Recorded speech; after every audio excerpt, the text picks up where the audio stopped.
Welcome to This Week in Astrology. This is episode number 535 for May 25 through 31, 2020.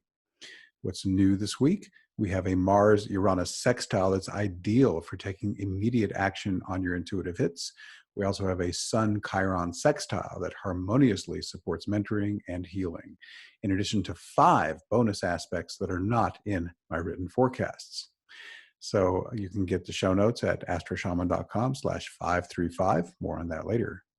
Thank you so much for joining me. I'm your host, Benjamin Bernstein, broadcasting from thisweekinastrology.com.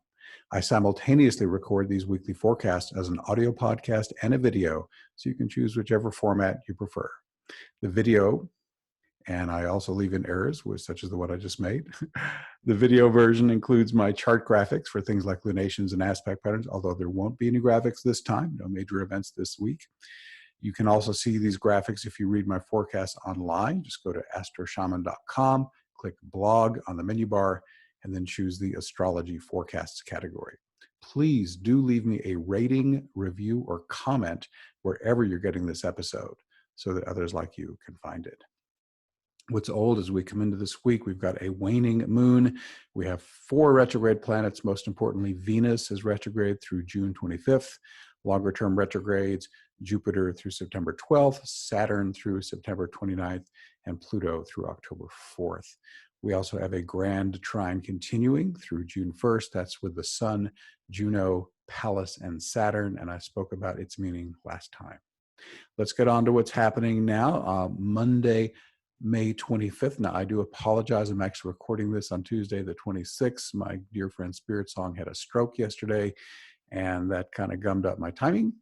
However, I am here doing this now. The good news is, as I'll say at the end, every one of these events will have influence for at least a week before and after. So even though these are technically yesterday's events, as I record this on Tuesday, they'll be good for, the Mercury-Pluto for a week and the Mars-Uranus easily for 2 weeks. So a little late, but absolutely still helpful and in effect. So let's go to that first one, a Mercury-Pluto quincunx. This is actually a bonus aspect, not in the written forecast. Mercury is at 25 Gemini, Pluto's at 25 Capricorn. When you get Mercury and Pluto together, you have the opportunity to tell the truth with passion and conviction and the ability to transform with your words. You can also take it to the dark side and just try to overpower people with your words or try to insult or attack or dominate them with language. The quincunx that connects them is an adjustment aspect. So if you're going to the high side with this, as I assume most of my listeners are, or watchers, whatever you may be, try to adjust your language so that you're getting the most transformational bang for your buck. Really try to use your language in a way that really persuades powerfully for the highest good of all. Would be a fabulous way. Mercury's even in Gemini, a sign that it rules. So it's a very communicative energy here with this Mercury-Pluto quincunx. Next up, we have one of our featured events of the week, Mars sextile Uranus. Also, this is May 25th. Mars is at 8 Pisces. Uranus is at 8 Taurus. By the way, when I do these verbal forecasts, I just round to the nearest degree in most cases. So with Mars-Uranus sextile, we live in a world teeming with alternate truths. The days of trusted central authority are slipping away. Fortunately, there is one source of information you can trust absolutely, your own intuitive flashes. And with today's Mars-Uranus sextile, it is easier to take immediate action, Mars, on these text messages from God, Uranus. This sextile also makes it easier to take an innovative approach to Martian activity, such as being the warrior, pioneer, sexual being, or entrepreneur. With Mars in Pisces, you may also be inspired to take an unusual approach to spirituality or creativity. Let's move on to Tuesday, May 26th, 2 bonus aspects we haven't discussed in the written forecast. Uranus sextile Ceres, Uranus 8 Taurus, Ceres 8 Pisces.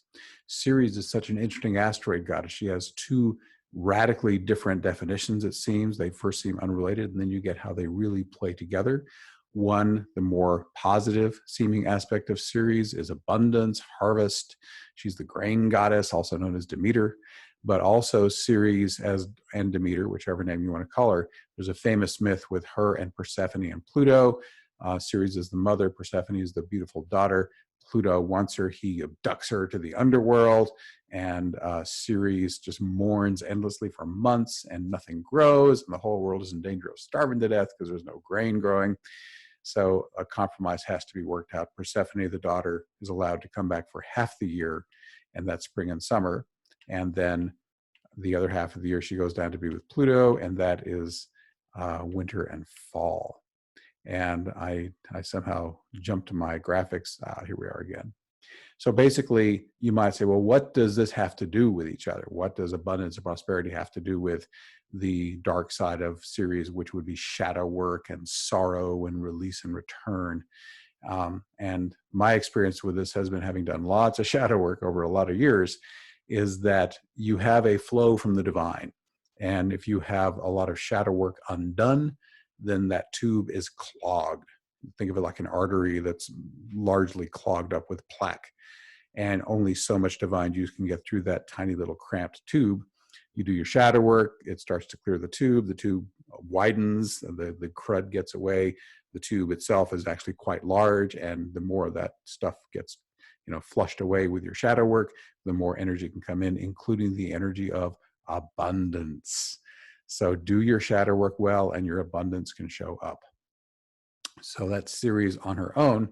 Now let's take Uranus, which is sextiling Ceres. What's Uranus? It's that intuitive hit, that's being your authentic self.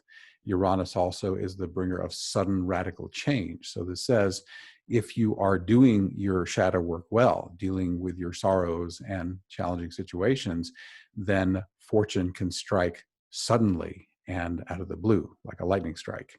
So it's a very optimistic and potentialized sort of aspect, this Uranus-Ceres sextile. So in one way, it says sudden good fortune could come your way. And if you are doing some intense shadow work and dealing with some old wounds, I recommend you face them and not just run away from them. Use my healing invocation, which is linked in the show notes. If you don't have a good tool to deal with the sorrow and pain that comes up, if you can, it'll just keep coming back if you don't deal with it. So you may as well flush it and have a skillful means. This also means that that shadow work can be cleared more rapidly. Uranus, of all the slower planets, it does things really fast. So shadow work can clear much more quickly when Uranus and Ceres are in aspect together. All right, so that's Uranus-Ceres sextile on Tuesday, May 26th. One more aspect on this day. We've got Mercury quincunx Jupiter, a little simpler to interpret. Mercury is 27 Gemini, Jupiter is 27 Capricorn. So these are the two communicator planets. Mercury is just like raw information, the trivial pursuit master. In a newspaper, the Mercury is just the front page with all the who, what, where, etc., just the raw facts. But Jupiter isn't content with just raw information. Jupiter wants to make meaning of it. He's the philosopher, the professor, the guru, the giver of wisdom. So now you've got two planets that are desperate to communicate, and their quincunx adjusting. And Mercury's even in Gemini. So it's saying, okay, I really, really want to talk about this. So here around the 26th, there might be a strong urge to communicate. So you need to make the adjustment between just babbling off at the mouth and getting verbal diarrhea versus, am I really sharing wisdom? Am I just going on and on about nothing that matters? Or am I actually nailing a really critical truth and giving helpful information when I'm communicating, whether that's verbal dialogue or a Facebook post or whatever you're doing? So the adjustment invitation is, can I make it meaningful? Can I make it relevant? Can I use maybe fewer words? Or if I am using a lot of words, make sure they're all packed with real meaning and something that they can actually make to use their lives better. So that's some thoughts on a Mercury-Jupiter quincunx. Now we're going to skip 3 days because 2 days with no real major stuff. But now we get to Friday, May 29th with a Sun-Chiron sextile. Sun, 9 Gemini, Chiron, 9 Aries. And I actually did write this interpretation out. All sorts of learning and mentoring are supported by this sextile. Take advantage of this smooth, energetic aspect to dish out or absorb helpful information. And that pretty well nails that. So we have one more aspect here on the 29th, making sure it's the same day. It is Mercury quincunx Saturn. A lot of Mercury aspects, and this one is a little bit slower. Saturn is serious, it's slow, it can be an obstacle if you are not fully in your authority. So Mercury quincunx Saturn, you might say, okay, slow down. You might feel you're more carefully weighing your words. Saturn might even be some restriction, some external force or internal inhibition of your own where you're not communicating as well as you might otherwise be. So if you feel like you've got something important to communicate and you've got these barriers, ask yourself, am I ready to step into my authority and communicate it anyway? Can I muster up the courage to share my wisdom, even if some authority figure thinks I should not? Mercury by this time has moved into Cancer. If I didn't already say this, Mercury is at 2 Cancer, Saturn's at 2 Aquarius. So can you now communicate from your heart? Can you bring emotional energy to your speech? Mercury, which was in Gemini, is more just about staying up in your head and rattling it off, but Mercury in Cancer wants to communicate from the heart. So can you give, and also Saturn on the high side, what it's authority, responsibility, something you can build on and have a foundation for. So can you give heartfelt, practical information that helps people do practical things? That would be a great way to use the Mercury-Saturn quincunx. And the quincunx, again, that adjustment angle indicated they don't come together automatically. You're going to have to put some thought into how this communication really be helpful. So that's that one. Then we get to Saturday, May 30th, our final aspect of the week that I thought was important to mention. And even though it's a minor aspect, the 2 planets are slow enough that I think it's important. We've got Mars sesquare Jupiter. And actually, let me just calculate that. That's actually a semi-square. So that is, I'm going to pause here to make sure I've really got this right. I want to be sure I'm giving you the correct info here.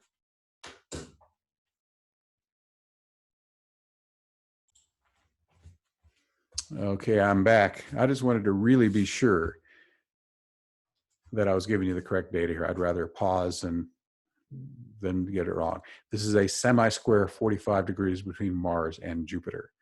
So again, Mars, 12 Pisces, Jupiter, 27 Capricorn.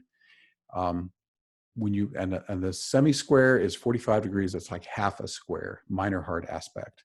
So Mars and Jupiter, Mars says the warrior, pioneer, sexual being, entrepreneur, lots of assertive energy. It is in Pisces, wanting to assert itself perhaps in the fields of spiritual awakening or inspired creativity, something creative. Jupiter, again, amplifying through the semi-square. When you get hard aspects, they're a little more, they itch you a little more, they make you want to do something. So basically at the fundamental level, we have Mars being energized by Jupiter. Mars wants to go do its thing. So again, it's basic meanings I've given you, the Pisces energies I've given you. But again, there may be a little friction, there may be a little challenge involved. So you have to really watch your assertiveness. Am I asserting myself in a proper way, or am I overdoing it and getting all willful and butting in where maybe I should not be? How do you know? Well, Mars is in Pisces. One of the meanings of Pisces is intuition.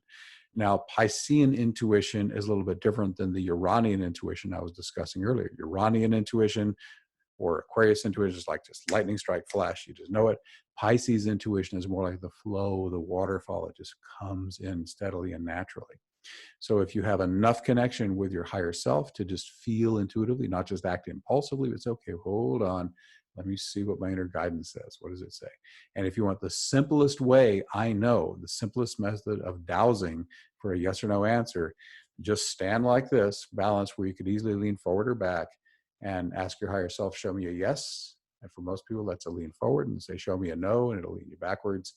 And if you can get that consistently and ask some questions you know yes or no answers to and see if you get consistent back and forward leans, then that's the simplest way I know to get a simple yes or no answer from your own internal source, which is, of course, the most reliable information you could possibly have, because that's the being that sent you and it knows your life purpose. So that's just a little sidetrack on how you can do some very simple self-dowsing to find out what action should I be taking with Mars and Pisces, amplified by the excitement of Jupiter. So that's the 30th.